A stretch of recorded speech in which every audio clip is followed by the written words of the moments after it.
যে কাম সারা, তা বাংলাদেশের কাম সারা এই চোরের গোষ্ঠী, এর 14 গোষ্ঠী চোর শেখ পরিবারের।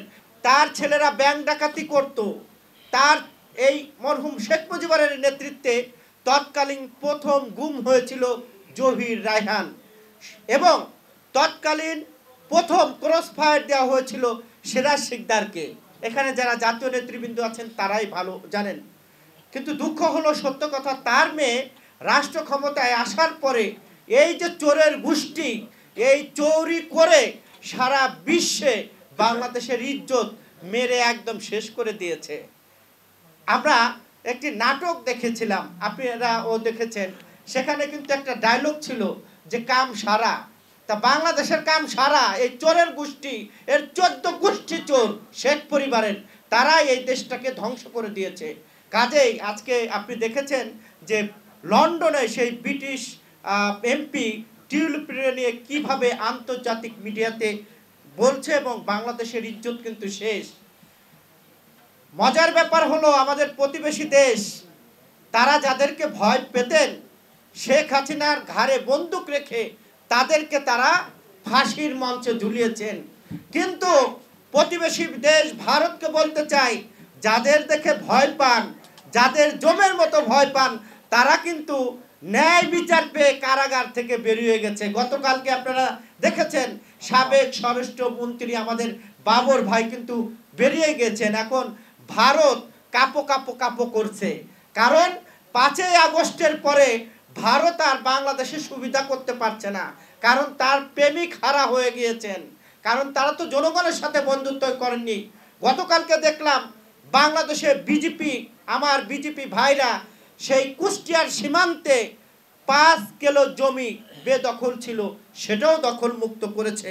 তাই বন্ধুরা বলতে চাই, আজকে যারা বিপ্লবের গান গেয়ে নতুন ঘোষণাপত্র তৈরি করতে চান, তাদের কাছে আমাদের প্রশ্ন, আমরা এখানে যারা আছি তারা কত ত্যাগ করেছি, কত নির্যাতনের শিকার হয়েছে।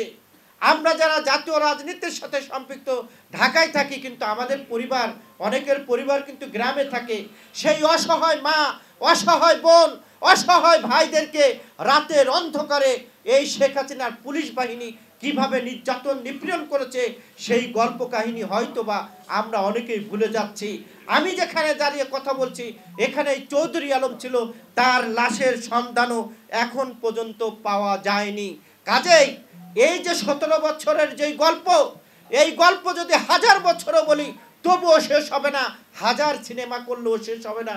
মান্না ভাই, আজকে যারা আছেন আপনারা জাতীয় নেতৃবৃন্দ, তাদের কাছে আমাদের অনুরোধ থাকবে, এই 17 বছরের গল্প কাহিনী আপনারা ভুলে যেন না। আমরা এমনও সময় কাটিয়েছি, সারাদিন না খেয়ে রাতের অন্ধকারে কোনো আত্মীয়র বাসায় আশ্রয় নিতে যে তখন রাত 11টা, আমাদের দেখে আত্মীয়রা মুখ কালা করে থাকতেন, বলতেন তুমি কি খেয়েছো? আমরা না খেয়েও বলতাম আমরা খেয়েছি। আবার জীবন জীবিকার, জীবনকে বাঁচানোর জন্য ফজরের নামাজের পরে সেই বাসা থেকে ছুটে অন্য বাসায় গিয়েছি।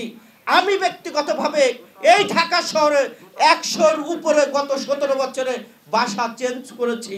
রাস্তায় ঘুমিয়েছি, ছাদে ঘুমিয়েছি, ধান খেতে ঘুমিয়েছি।